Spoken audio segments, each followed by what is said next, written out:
महानगरपालिका निवडणुकीच्या पार्श्वभूमीवर छत्रपती संभाजीनगरमध्ये भाजपच्या कार्यालयामध्ये भावी नगरसेवकांची तुफान गर्दी पाहायला मिळते। हजारोपेक्षाही जास्त उमेदवारी अर्ज जे आहेत ते मागण्यात आलेले आहेत आणि दुसरीकडे जर आपण पाहत असाल तर ही तुफान गर्दी जी आहे ती आपल्याला पाहायला मिळते। हे तुम्हाला जे हात करताना दिसत आहेत हे भावी नगरसेवक यांना म्हणता येईल, कारण प्रत्येक जण तयारी करतोय आणि तुम्हाला पूर्ण रांग जर दिसत असेल तर ही पूर्णपणे भावी नगरसेवकासाठीची आहे।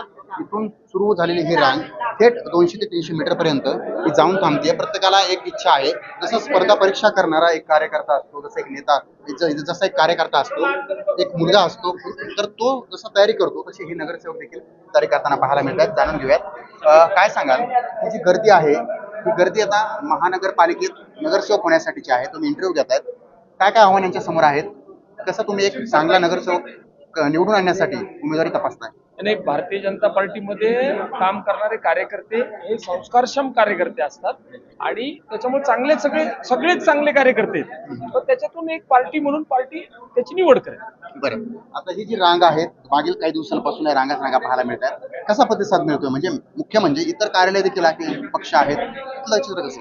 नाही, तिथं काय चित्र चाललंय ते मी पाहिलं नाही, पण आमच्याकडे इतका प्रतिसाद आहे। एका प्रवर्गासाठी आमच्याकडे 20, 25, 27 जण इच्छुक आहेत आणि ते चांगले कार्यकर्ते इच्छुक आहेत। म्हणजे असं नाही की कोणी फॉर्म भरलेला आहे, चांगले कार्यकर्ते इच्छुक। बरं, आपण पाहत असाल तर अशा जुन्या पदाधिकाऱ्यांकडे ज्यांच्याकडे अनुभव आहे त्यांच्याकडे ही जबाबदारी देण्यात आली, ते म्हणजे भावी नगरसेवक निवडण्यास संदर्भात उमेदवारीची। त्यासोबतच आपण पाहत असाल तर ही जी केबिन आहे या केबिनच्या आतमध्ये मुलाखती घेतल्या जातात। त्या अशा 3 ते 4 केबिन आहेत, एकाच वेळेला अशा मुलाखती घेतल्या जातात। तर दुसरीकडे भावी नगरसेवक म्हणून ते उमेदवारी अर्ज भरण्यासाठी आलात, अर्ज घेण्यासाठी आलात का काय?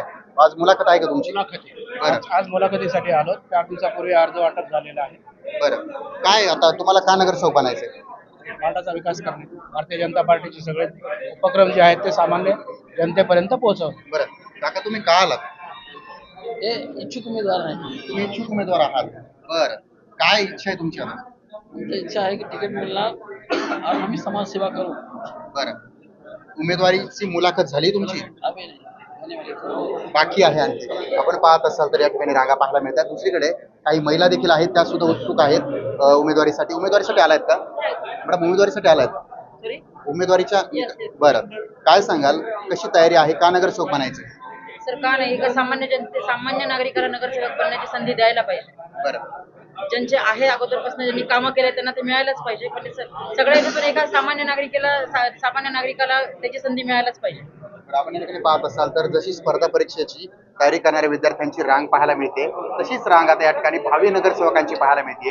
या ठिकाणी मुलाखती घेतल्या जातात आणि मुलाखती झाल्याच्या नंतर कुणाला नगरसेवकाची उमेदवारी दिली जाते हे पाहणं महत्वाचं आहे। मात्र तिकिटासाठी या ठिकाणी रांगा पाहायला मिळत आहेत। सचिन बडे, लोकशाही मराठी, छत्रपती संभाजीनगर। लोकशाही मराठी, ऐका, पहा, जागरूक रहा।